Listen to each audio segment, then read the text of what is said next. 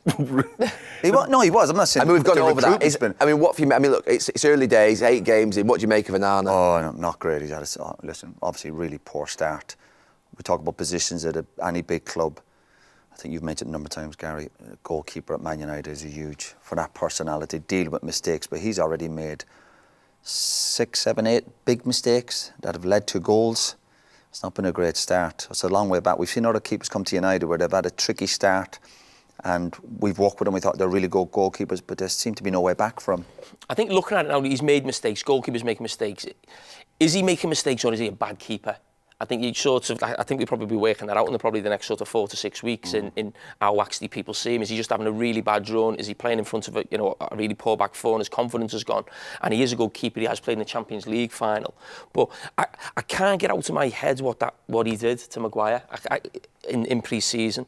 And I thought it was awful. I can't get out of my head. And I almost think now he's going through a really bad time. Now, psychology must be really affecting him. Yeah. He's at a new club, probably never had this attention before. And I think, how would he feel if someone was running at him, throwing his arms about like a lunatic? We dug him out. Yeah, I mean, it's a pre-season game. Don't need to go mad. It was only his 2nd game for Man United. He's gone running out the goal with his arms flit. He didn't concede a goal. Maguire made a mistake on the half-fin. He's having a really bad time. Everyone's on his back. It was a bit like, you've only been here 2 minutes. I think sometimes a player comes to a club and he's probably putting a marker down and listen, I'm sure if he thought he was going to make those mistakes, he wouldn't have been giving out instructions or having a go player. What would you have done if you were Maguire? Oh, probably taught him where to go. Yeah. And everyone's defending Harry, but Harry's a big boy. Harry could, after the game, go, hey, you relax. Peter would do that, wouldn't he? Peter would do that. But Peter then obviously would back it up. I think if the keeper knew I had these mistakes coming, he might have, I better go easy before I start.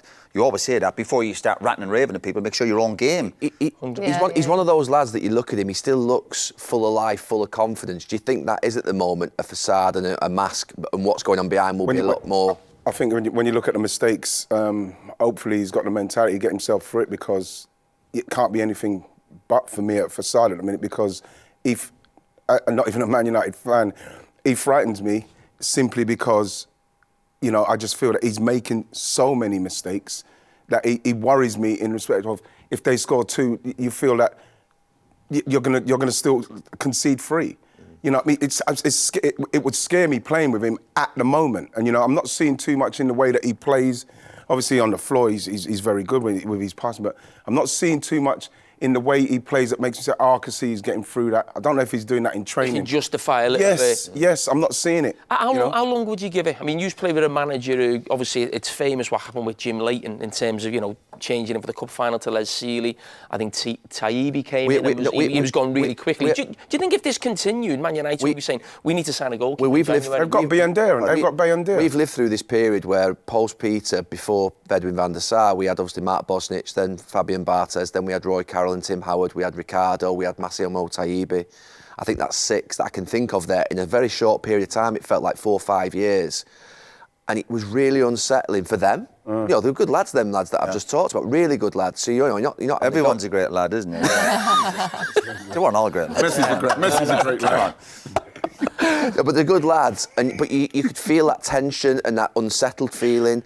You didn't know who was playing next week sometimes. It was a bit of a flip-flopping, and then obviously you just knew it wasn't Peter. You knew you didn't have that presence behind you and that personality. And then Edwin came and it became quite calm again because he had that experience, he had that stature. I think it's really difficult once you start. I mean, David De Gea had a bad start, didn't he? Yeah. And then he came out of it, and to be fair, that's, I think, something that Onana's going to have to look at. I remember speaking to goalkeeping coaches, different ones at United, and they always say, keepers make mistakes at clubs, but it's how you deal with it at Man United, it's how you deal with the mistake. Peter Schmeichel made loads of mistakes at Man United, but what he done was he recovered very, very quickly.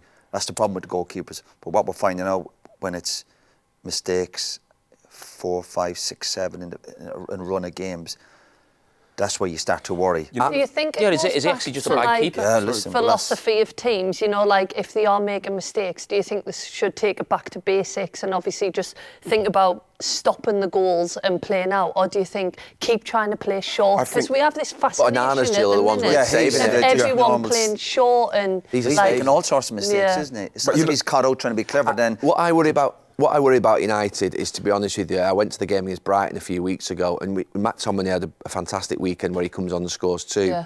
But he looked like he couldn't move in that game, Matt Tominey against Brighton a few weeks ago. And there were clips circulating on social media of, oh, look at him not trying. That's your mind playing trick. Scott McTominay, I think, would die out on that pitch for Manchester United. That's the world on his shoulders. That's it. Do you know the heavy legs I talk about in a young player? When the pressure in the dressing room isn't there, the support isn't there. My worry is who's getting Nana through it at the moment in that dressing room, because they're all struggling a little bit, and they're all got heavy legs. They're all a bit overweighed by the pressure that's happening, and that does concern me. How is he going to come out? But his teammates aren't helping him, because they're losing games. He made a mistake the other day, but he ended up winning 2-1. You see him at the end of goalkeeper. He's on top of everything. He's thinking, you've got me out of jail. And they've not getting him out of some of the other mistakes. At least when we were playing, when Peter made mistakes with goalkeepers, we'd still win the game. You go, it's kind of, you're getting away with it a little bit, but he's getting really highlighted because they're losing week in, week out. But you're saying about McTominay, about dealing with the demands, and his people are critical. When you're a young lad who's been at the club though for a long time, Yeah, you do carry the weight of the club, don't you? Yeah, you do. No. He's been there since He's one of those, I know, but he's one of those players. He's been there since he was 5. Every club has a player who thinks there's a young player and he's like 28. Well, Gary said he's been there since he was 26. But Gary says he's been there since he was 5. Yeah, he's not had the pressure since he was 5. No, but he's been there a long time, you know what I mean? I know, but 5. He's been there since he was 5, 6. I know that, yeah, but he wasn't carrying the weight of the world on his shoulders when he was 5. He went to Man United going, this is great. When you're a fan, you do... But the longer you're at the club, when you're at a club a long time, you do get extra pressure. New players, you give them a year or two, like Phillips, they're going, listen, you can find your feet here. You don't know any other pressure if you're the same so the club. pressure, but that's part of being a Man United player. Were you worried about Riot on Sunday? Were you worried about Riot on You know what? I thought, like, when I watched it back, I heard you was going on about my keeper. And to be honest, what he's doing... Was that too harsh? I think for what Mikel wants, I expect you to say what you said, because it did look nervy. It did look, yeah. But the fact is... Do you think he looked nervy? I mean, I was listening to your commentary. I thought it was almost the opposite. Arrogance. Almost like he was almost too cool. He was taking because too long this on the is ball. what Mikel I don't think wants, it was though, being James. nervy. That's the old nervy one when you start to look cool. No, but he was I tried that one. He was taking almost... There's no doubt when you could watch him at the ball. At times when he had time on it, a lot of teams are doing this now. I think Brighton almost started with it. They're trying to entice teams. Arteta said he provoked, he said. So I don't think he was nervous. I think he was almost waiting. Come on, he was inviting the pressure, and then sometimes just waiting too long. The fans. What happened was that you could see the fans, especially where I was sitting. They were saying, because you could see Zinchenko's in here.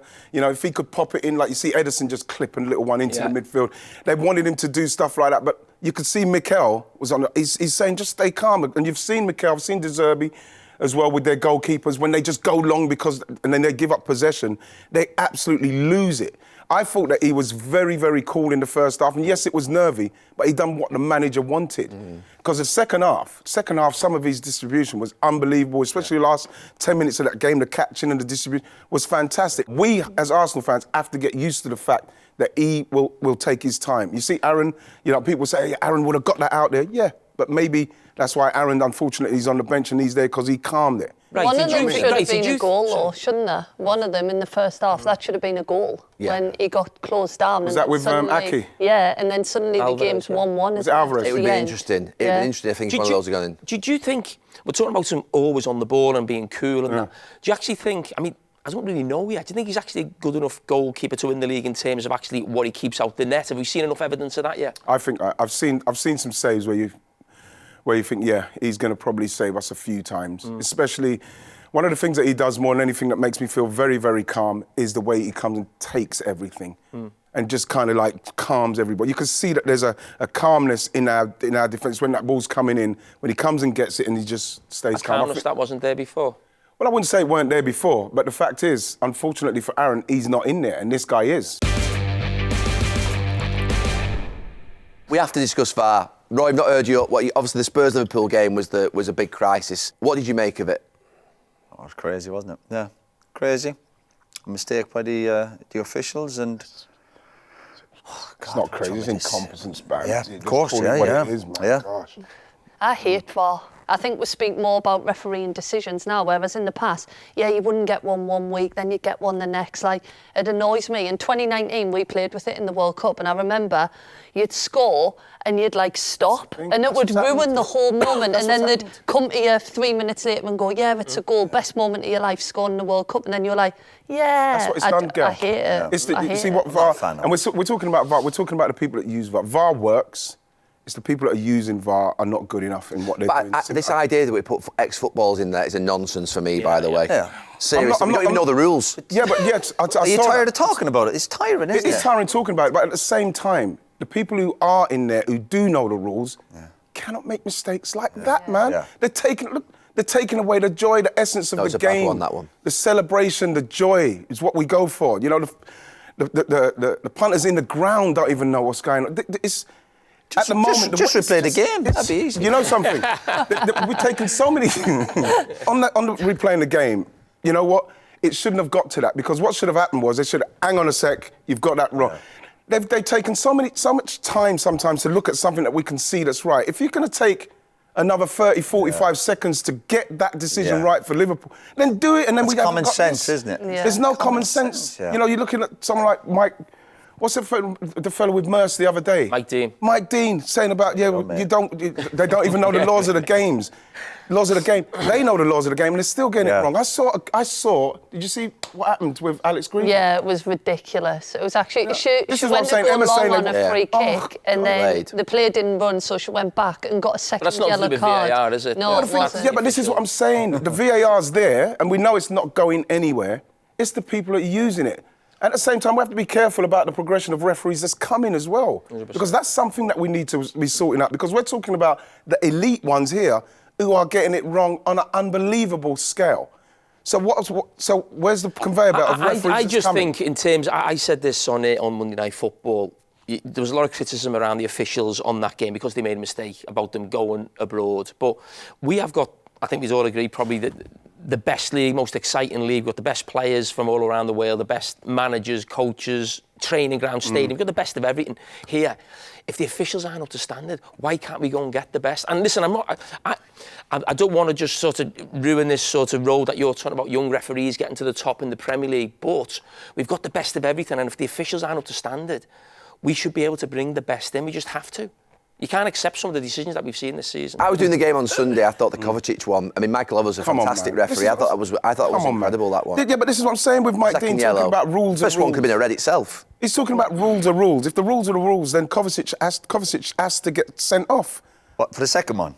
Well, he's got 2 yellows. He's got the first one and then the second one. The second one is a foul, but I'm not sure that was a yellow. People say, well, it was very close to the other one. Yeah, it was close to it, but I don't think the second one... Could have easily been a yellow. It could have easily been a yellow, but I don't think it's just everyone saying, well, he just got another... Yeah, he had a yellow just before that, and he probably could have been a red, but that doesn't mean... That's a separate incident. Yeah, but he's made a mistake for a player that's on a yellow. He's going into a challenge. Yeah, I get it, but I don't jump on it going, I'm a little bit red. With Roy, and the reason I say this is because I think the week before with Curtis Jones is that I think a referee, and I sort of admire Michael Oliver for doing this at the weekend. I'm not saying you don't apply the rules, but I'd love referees to as much as they possibly can to try and keep 11. If there's any sort of grey, can I keep him on the pitch? Keep him on the pitch. And the Kovacic one, for me, I always think if you get someone on the ankle, you probably, no matter how bad, you're probably going to get away with it. As soon as it goes above the ankle, it looks like, oh, that's a leg break. I think he was lucky that if that was sort of 6 inches higher, he's off the pitch. When they slow it down, though, it looks so much worse. It's like they give yellow cards out for anything. You wouldn't have stayed on the pitch for one game. Nowadays. Whoa! They do just give yellow cards though for nothing. Imagine they gave red cards for foul and abusive language. Exactly. You wouldn't be on there as well. If C slowed down, it looked worse. No, but there's always a point when another tackle happens so quickly, people go, he's only just had but it doesn't matter if that was 2 minutes ago or 20 minutes ago. I think the referee done quite well. And we have everyone on the sideline, and players, they're all starting to do that again now. Yeah, but we're playing in a time where every foul is a yellow card. Yeah. So what you'd expect Kovacic to get sent off. Let's wrap it up with anti-clockwise, keep VAR or no VAR. I'm keeping VAR, but what I am doing is opening up the mics to the stadium and the actual theatre of the replays to the stadium so everyone can see it. So is that on the table? So can we say we'll keep it for those things on the table? VAR, but bring that in. Can I make one point about the VAR when they showed the recording of the... How casual the people... I think that was a bit that surprised me. Yeah, all right, Jim, yeah, I'll have a look. All very... Oh, Dave, yeah. Oh, Dave, no, sorry, Dave, it's all right. Trig. It's true. Yeah, it was very casual, wasn't it? That's a bit what worried You're me. watching the golf. It's true, like golf. You know something? Go on, James. Keep it. I'm with you. It's okay. It's easy to say get rid of it. It's not, as Wright said, it's not going anywhere. Okay. So we've got to try and make it as good as we can. Get rid of it. Get rid of it. Jill. Yeah, get rid of it. And get rid of Jill. No, I don't think get rid of it. We can't get rid of it. What about Jill? Yeah. I love Jill. Talking about Keep Jill, get rid of VAR. We're talking about Birmingham City, and they've just sacked John Eustace yesterday, and Wayne Rooney. Someone or linked with Wayne Rooney, it looks like they're going to appoint him. What do we make of that in terms of we've got to enter the sort of discussion around modern managers, players that we played with, the difficulty and challenges that managers that we've played with have had, and is it a smart move by Birmingham to bring Wayne Rooney back? Well, he's a student of the game, isn't he, Roy? Yeah, apparently so, yeah. Watch his games, yeah. Coaching badges. Like Phil. Like Sir But I Alf. mean, the thing I saw with Wayne is he's 37. He's already in his... What would it be now? Would this be his third job? Yeah. And the thing I would say, and one of the reasons why, not the exact reason, I probably never went into it, but when I think of players we played with in the England squad of Wayne, Frank, Stevie, where they've actually had to go to sort of almost stay in Manchester. Stevie's in Saudi now, moved up to Scotland. What I'm saying is moving away from the family. Wayne's just gone to the MLS, now he's back to Birmingham. Frank's been obviously normally, been in London most of his life, then moving around and that sort of thing of being away from their family. So I actually admire them, really, because they've had to probably do things in their managerial career that they probably didn't do in the playing career. And I don't think I'd be prepared to do that. You did it in terms of going to Valencia. I remember speaking to you talked about moving the whole family down to Ipswich.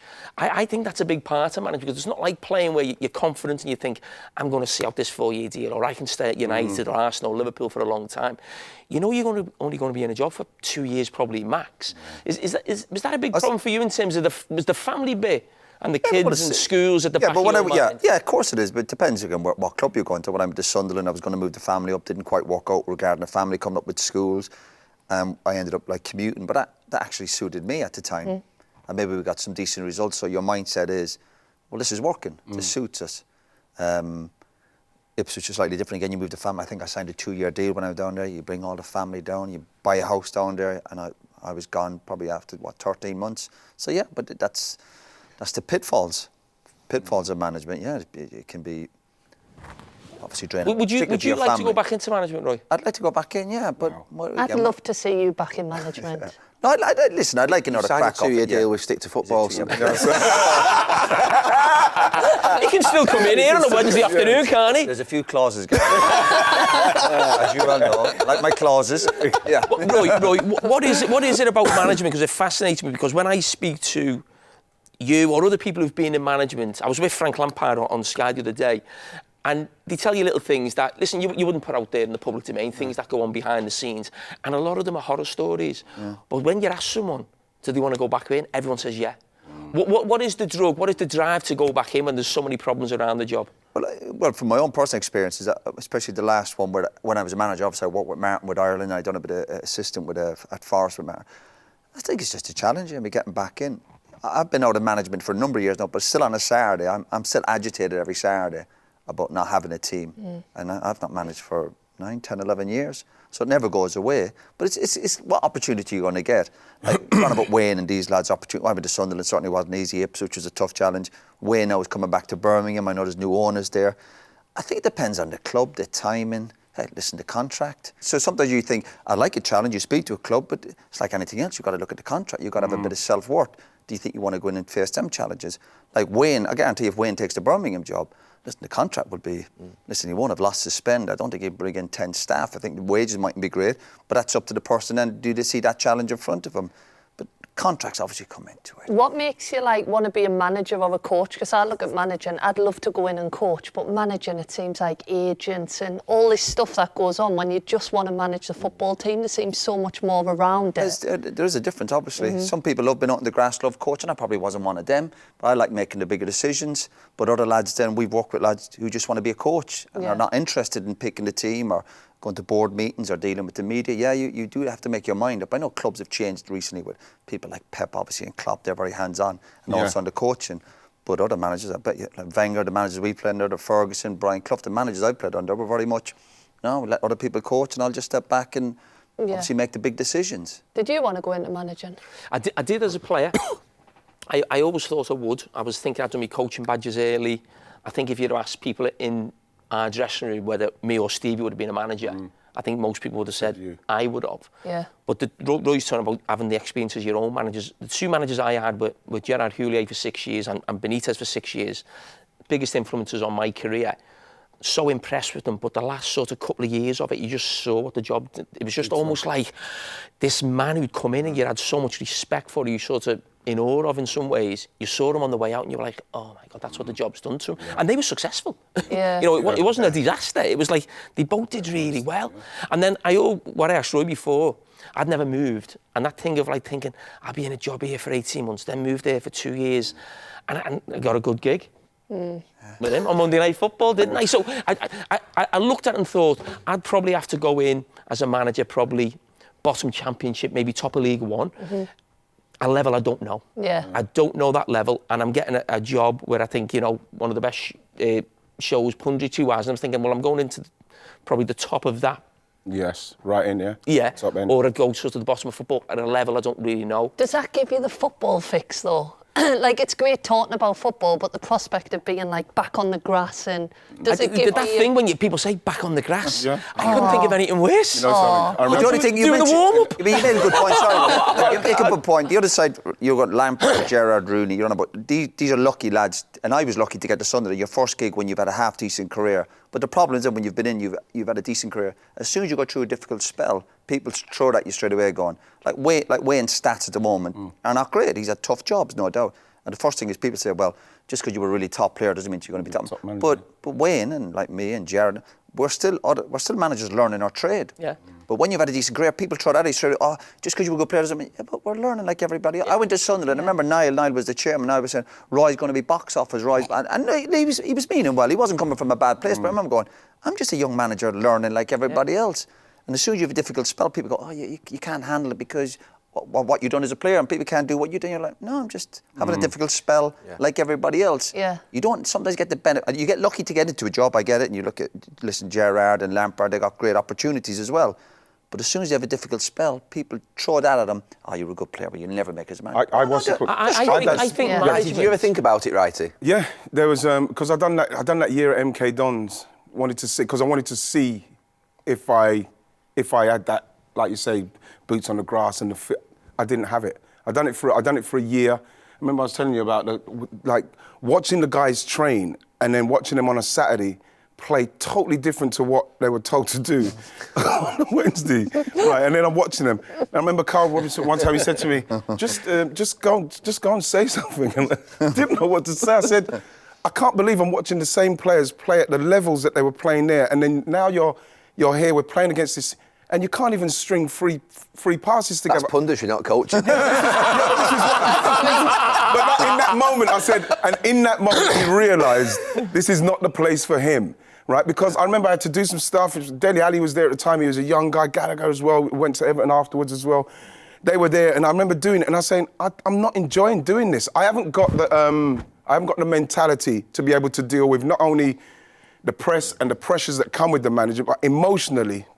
I'll be all over the place. I think another thing as well, I think there's people who probably haven't had our careers who know they know the game and they've got a drive in terms of coaching and management that I just think it might be tough to match. I'm not saying that we wouldn't work hard or there, but it's just like, it's a way out for them financially as well. Yeah. So that even the families are saying, go and take that job because that's going to change our lives. Whereas probably our wives are probably at the end of our career saying, this is our time now, aren't we supposed to be going on holiday at Christmas or doing this or doing that? Whereas people who haven't actually played have got that thing of like, they've still got the family really pushing them out there, because the money managers are here now. I mean, it is. Oh, Jesus. It's life-changing. And a lot of the top managers, certainly, when you talk about me not doing it, Wenger, not a great career. Benitez didn't really play. Ferguson didn't have a great career. And Mourinho was another one who didn't play. They were the 4 like managers at the time. I was thinking, you know, they've just got something that like, maybe an extra drive that maybe players who've played at the highest level probably haven't got. I think all of them you mentioned have a certain obsession and a direct like vibe about what they're doing. It's obsessive. Arsene Wenger was obsessive about football. I think you look at Pep, he's the same. Mikel's the same. You look at Klopp and the way they see it. There's a different energy to the way the managers are now in their obsession to get their team, get it right and what they want to do, which I'm nowhere near that place. No, I'm not. Nowhere near that place. And I could see, if you watch them, I said, I would not be able to deal with this. But when those managers are out of a job, they're not going to Ibiza or Dubai. They're not, are they, on holiday? No, they go to watch someone else's training sessions, aren't they? Yeah. You know what I mean? Breaking news here. What we got? Salford got a new manager. Eden Hazard has just announced his retirement. Wow. Wow. What do we make of his career? Has he achieved everything that we thought he would? I'll start with you, Roy. No, but listen, brilliant player at Chelsea. Jesus. But when he turned up with the condition he turned up at Real Madrid, not good. He's had injuries. Talented boy, but the fact when you turn up at Real Madrid, I find it hard to 32 years of age. Is that all he is? This is sad to see because he's a talented player, but it goes to show that your talent isn't enough. He just didn't look like he had a full package in terms of his mindset when he went to Real Madrid. You can't turn up overweight your first pre-season at the club. I just think it's... Didn't Hazard openly say, though, that he knew that he had the talent to reach them heights but wasn't willing to have that dedication and... No, but that dedication and whatever else, he knew what he wanted to do and he was very comfortable with that. I think he was one of the best players I've ever seen in the Premier League. Yeah. Yes, James. He was one of the best players in a World Cup when I think Belgium finished third. I think he won Player of the Year a couple of times. But I do think there's something about Barcelona and Real Madrid. For me, I think they are the 2 biggest clubs in the world, and that the best players in the world almost play for those teams, really. And he just hasn't done that last bit that Roy's talking about, where you think of, like, you know, what a Ronaldinho did when he went to Barcelona, what Ronaldo did when he went to Real Madrid, what Bellingham looks like he's doing when he's going to Real Madrid. I think you elevate yourself to another level if you produce the goods at those 2 clubs, and he just hasn't got there. And I think a lot of that is what Roy said is, you know, how can you go to Real Madrid like that? I can't understand that. But in terms of the Premier League, I think he'd be very close to probably an all-time Premier League 11. I think he'd definitely be in the discussion. Yeah. I think he was brilliant for Chelsea. That is a shame, because like when it was all happening, we saw it was happening for a few years before he went to Real Madrid. He's going to leave and that, but like he was scintillating. Yeah. You know what? How many seasons though? Was he that brilliant for that many seasons? I think for 3 or 4 seasons, he was probably the best player in the league. He was the one. For how many seasons? I think for probably 3 or 4 seasons, I think he was probably the best player in the Premier League. I think so. I didn't know. Chelsea won the league twice, I think, in that time. You can see where Real Madrid would want a player like him. He was scintillating, and that's why they come and get someone like that when they see what he can do. I'm very surprised that, you know, when you saw the pictures when he came back to training, you think, wow, what's happened there? Because if you're going, that is the final destination, isn't it, for that elite level of players? So for him to turn up like that, it was like, wow, you know what I mean? So, but that tells you a lot that he didn't have that extra. Because again, imagine your first pre-season at your new club, they've spent fortune, you turn up. Was it something? Did he say it's like a stone or was wow. It? Like, I always think when I can't believe a player that's so fit, that's so motivated, that's had a massive move. I always think there's something else wrong if they've turned up overweight. I just think that can't just happen in a month. You're not just gone on the base, you're not just gone and got bladdered for a month and ate pizza. You can't have done that. So I always think what's happened in that summer. I do always think that you mentioned about Real Madrid, it's an unforgiving club. I think United can be. I think you look at United over the last 7 or 8 years, it has become a graveyard for players who are top players, and I think Real Madrid can become that place. There was an accusation levelled at that Belgium team, wasn't there, about the mentality, the hunger, that talented group, that golden generation. And I think he sort of I think, is the epitome of that now in terms of his unbelievable ability. Yeah. But when you look at Ronaldo, you remember Ronaldo at United, and you think of sort of Messi and what, you know, Bex was talking about last week.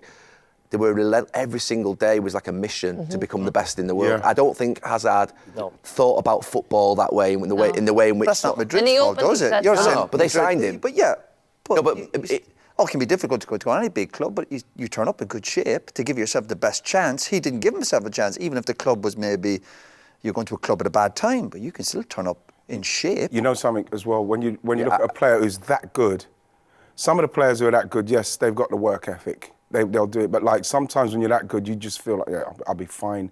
I get the impression that he is... Complacency? I think so because he was that good. And when you see him and you even...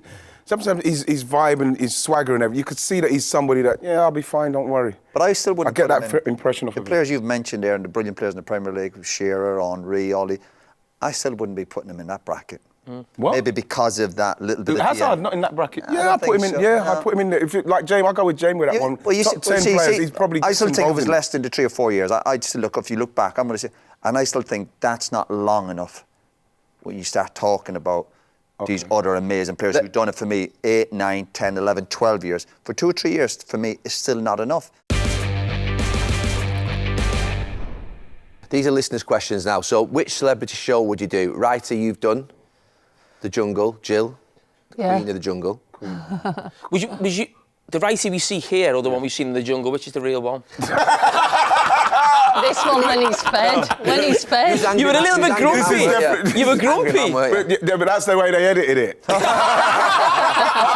You should have seen Everyone me dancing says around that, the cat. No, what's it called? That was that's a like It's a difficult show, is though. so honestly. It's difficult. Being that hungry for that long and that tired, and then they're doing certain things to you. You don't know what's happening. I swear to, I don't know how I didn't. Hazard throttle should have someone. went in the jungle. Yeah. Honestly, you lose about 2 stones. Oh my gosh! Honestly. That was tough. Roy, would you win the jungle? There was a price on it put on the World Cup, I think, if I remember rightly. Was there? Go on, Yeah. Gary. What? I think you said for £1 million you'd go Was in it the $1 million? Did I say that or did somebody else say it? No, I don't think I think you said it'd be $1 million. I never. No. Would you go in I for would have that? kept my options open, Gary. I wouldn't put a price out there. No, I don't see myself in these programmes. You'd be just can't. funny though. I think we'd like to see you there. Yeah, I don't know. I just. I'd go in for charity. Yeah, look at it. Not for Just throw it yourself, out bro. Do there. it for Right, someone else. yeah, right. No, I don't Imagine. see it. No? Harry, you got offered Strictly, didn't you? Dancing on ice. Dancing on Oh, Ice. Not please, Strictly. James. No I way know. dancing on ice. Dancing on Oh, ice. you'd be brilliant on that. No. I think the only one I'd do is probably The Jungle, but is it? What about the Big It's a Brother brilliant coming TV show to watch. Is it completely, completely different, isn't it? It's hard because you're like literally sat like this for like 16 hours. So Is it if you boring? don't go out for a trial, So a bit like what we're doing here. Yeah. Imagine being sat here for 16 hours. It depends on the no company, food. but the food Tiredness. is bad as well. Like the food, you don't get a lot of food, but you make good friends out of it, don't No, but I you? mean, it looks a brilliant show to watch. It's funny, but what I'm saying is it boring being in there? It's very boring. Is it? And then the hunger. But like there's a nice camaraderie that you build when you're, like for instance, you go and do the trial. You know what I mean? Like if Roy's in, like what happened with me, they just kept voting for me to do them. In the end, Isn't that a good thing? That gives you know something what to it do? is? You know what it does? It kind of gets you to a place where you've got to do this to feed people. So whatever they're going to do to me, to be honest, I never wanted to be buried in anything. That was one of I couldn't sleep at night thinking they're going to bury me tomorrow. But like when you go in to do the trial, I was just thinking about people are starving. People are starving. And so it kind of gets you through it. You kind of go into that place where, yes, you can do it. But like after that, it's But when people say they want to be friends there, you said you made great friends. Yeah. Who? No, because when you're in I there, have people go, made we'll all good be friends friends. after this. You go, no, we won't. We're just Yeah, friends yeah. because No, we're here. I have made good I don't want to friends. see you ever again. Chris like who? Boyles, When was the last time you met Owen, him? Did you meet him for a cup of tea recently? Yeah, no, In a we coffee meet shop? for a coffee, yeah. Right. Me and Owen go to the Man City games. Right, Yeah. okay. Well, I have made good friends because I feel like you don't have your mobile phone, which is a big one, so you actually talk to each other, and yeah, it is good for that. You can go and make some friends. Did you find out Emery had been sacked when you were in there or something? No. What happened? You don't I get didn't any know information? something. No. Something happened with Arsenal. No, They told something you when that- you came out. They told me when I came out, but like I remember What, that Emery had been sacked? something. No, I can't remember what it was with Arsenal, but I can't remember. Was it an England game? What was it? Was it? I was right. How did you What about your time in there? Because I asked... You knew Emery was sacked. You were celebrating. Yeah. No, I And look wasn't. at him now. How did you find that out? Because I asked He had his for the phone World with Cup him. squad, the England World Cup squad, and instead they give us 3 players of Sweet Caroline. And I played one, and Boy George said, please don't play that song again, because he didn't like it. So I lost my luxury item. No, but that was they my- wouldn't let us know Go on, the you drop a few scores names or in. anything. In respect of who I was in Who with? you were in with? I was in with Roman Kemp, who was cool, and Nadine Coyle, who's a dear friend of the family now. Because plus Nadine's family and my missus, Nadine's family and my missus were in the hotels back next door, just getting hammered every night while we was in the jungle. But like we're really tight with them, you know. So obviously Kate Garraway, you know, you do get a bond with people. So you can make friends. You know what I mean? No, you can bond with people, but then leave it there. You know Yeah, what I mean? but what's What happens in the jungle station? Yeah, of course. Right, last question. This one is a difficult one, I think. Ten Hag or Postecoglou? Oh. in what respect? That's the question. Come on, man. It's a statement. Postecoglou. It's a question. No, man. That's Postecoglou. what? Who's a better manager, you Yeah. mean? At the moment, Postecoglou is not even. It shouldn't even be compared at the minute with what he's done in Tottenham in such a short good space of start. time. I think it's an Amazing. It's October. Ten Hag won a trophy last He's year. won a trophy, yeah, but the And thing is, finished top he's won a four. trophy in a time where they weren't expecting too much. It was about the results and getting in there. So whatever got you in there is going to be like it's going to suffice. But you're going to tell me now you start a new season and we're still seeing what we're seeing. You see, Ange's come in under a lot of pressure. Ange Postecoglou is coming under a lot of pressure, and you know he's showing us that Tottenham are playing a certain Who was way. under pressure? Who? Who did you say was under pressure? Postecoglou. He wasn't. How can he not be under pressure coming from Celtic to Tottenham? There was no pressure on him because people weren't expecting much. They sold Kane. It was like, let's see how this What do you goes. mean they weren't expecting much? They weren't expecting much Were they from them. expecting Tottenham to do what they're doing now? Absolutely not. I think the thing and they're doing it so. But he wasn't under pressure. They were saying everyone was doubting him, so straight away he went, all I can do is do better than what everyone's if thinking. Postecoglou starts and he starts like Ten a Hag. season like Ten Hag started. Oh, yeah, you think he's under everyone's gonna pressure. say, oh, we knew that would happen. He's not experienced Yeah, enough at this level. yeah, probably, Ange, yeah. bro, Ange. But he wasn't under pressure. The other managers are under. Absolutely not. Who's not under the pressure?